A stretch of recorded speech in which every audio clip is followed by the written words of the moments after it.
चलिए आनंद आया हो तो सारे कलाकार के लिए एक बार ताली बजा दीजिए। और इससे बुरा नहीं मानना है, मैं आग्रह करता हूँ, आपने तो हमारा साथ दिया, मैं चाहता हूँ कि आप अपने शब्दों से हमारी छोटी बहन और मंच की सुंदर गायिका अदिति को भी आप अपने शब्दों से बुलाइए। धन्यवाद।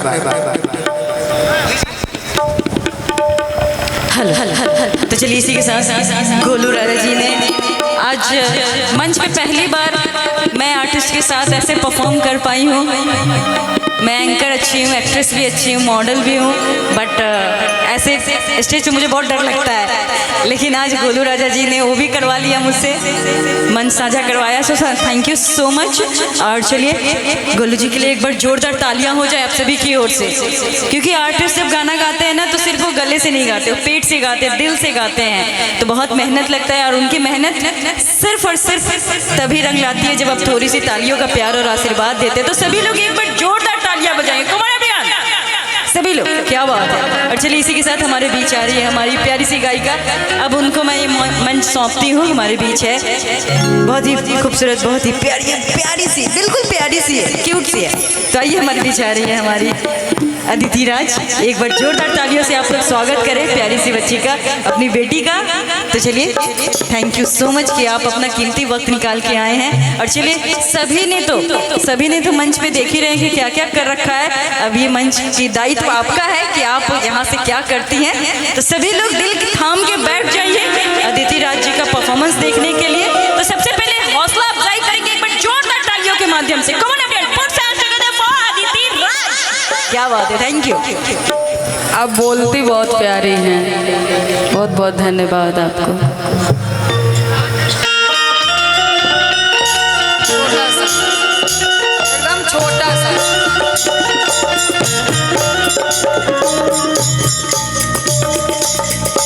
बस रहने दीजिए भैया,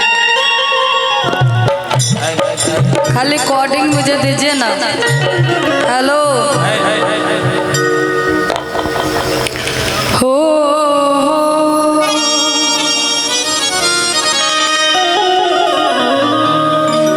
आइए सबसे पहले यहाँ पर जो भी हमारे बड़े लोग, हमारे भाई मित्र उपस्थित हैं, सभी को आदित्य की तरफ से स्टेज के माध्यम से ही से चरण छू के प्रणाम। हम चाहे कि एक बार आप लोग फिर से ताली बजा के प्यारा आशीर्वाद दे दीजिए। हमारे बीच में हमारे सुपरस्टार हमारे गोलू राजा जी, जो कि बहुत अच्छे सॉन्ग सुनाए। अभिषेक सिंह भूमिहार जी बहुत अच्छे वो भी गाए हैं। बाकी हमारी प्रीति के सारे टीम है, बहुत अच्छी हीरोइन डिम्पल सिंह जी। स्टेज पर मैं पहली बार मिल रही हूँ, बाकी आपको देखते रहते हैं, सुनते रहते हैं। आप गाती भी बहुत अच्छी हैं। आपका एक गाना हम सुने थे देवी गीत, बहुत अच्छा लगता है। बाकी पता नहीं आप वो गाना के काहे नहीं कहीं खड़े होते तो गाते हैं, आप वो गाया करिए, हम यही कहेंगे आपको। मुझे जैसा लगा हम आपको बोले, क्योंकि आपका वो गाना बहुत हिट है, बहुत वायरल है, मुझे अच्छा लगता है।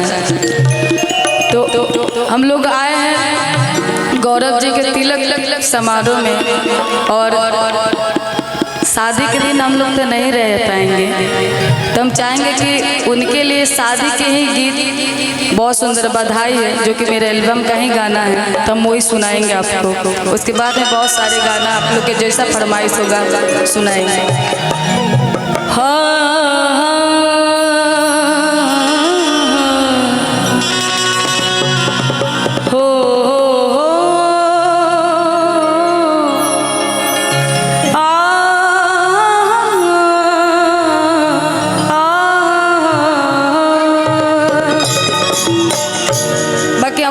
सारे कैमरामैन वाले उपस्थित हैं, हमारे यूट्यूबर भाई लोग, आप सब लोग के प्यार आशीर्वाद से सारे लोग देखते हैं और सुनते हैं, प्यार आशीर्वाद देते हैं। तो आप सभी लोग को प्रणाम, जय माता दी, हर हर महादेव। मुकेश भैया, मुकेश म्यूजिक सेंटर, पहले एक मुकेश म्यूजिक सेंटर था और आरा जिला में एक महिका म्यूजिक थे, दो आदमी को बहुत जानते थे। मतलब अब तो पूरा भरमार ही लग जाता है कहीं पे, बहुत अच्छा लगता है बाकी देख के।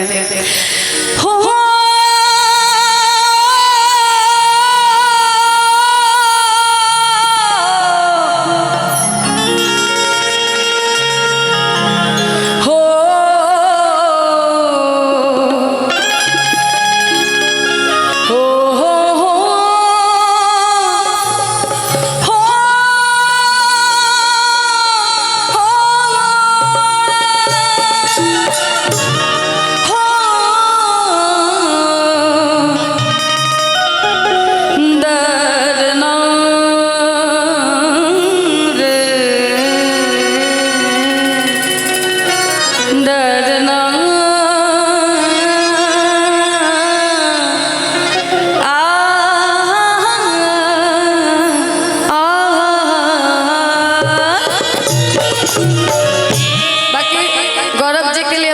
कहना चाहेंगे इनके लिए और इनके होने वाली पत्नी के लिए कि गढ़ल बाग मूर्ति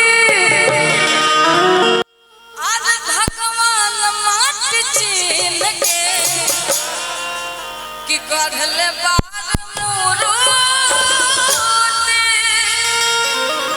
आज भगवान माटी चीन के कि चोरी सलामत रहो कट अरे चोरी सलामत रहो दुल्हा दुल्हीन के चोरी सलामत रहो दुल्हा दुल्हीन के चोरी सलामत रहो गढ़ल बाग मूर्ति भगवान माट चीन के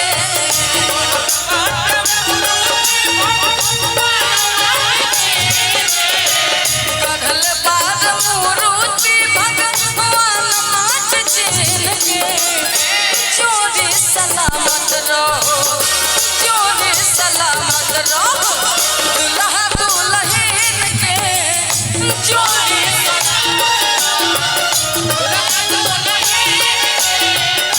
चोरी सलामत रहो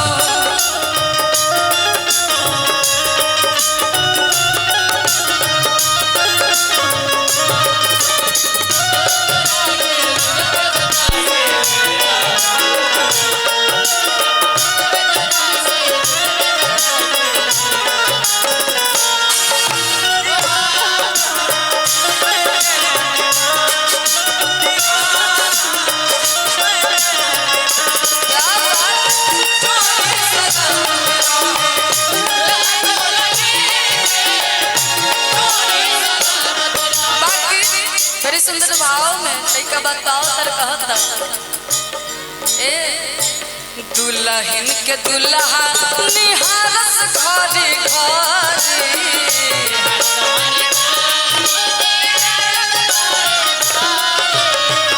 आइल बाड़ सज के इंद्रासन के पारी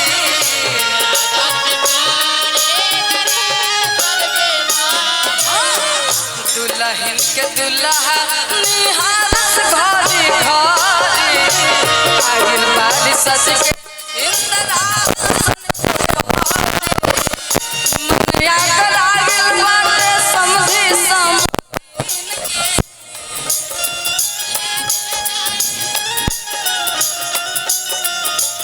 मन आगल बाटे समझी समाधीन के चोरी सलामत रहो चोरी सलामत रहो दुल्हा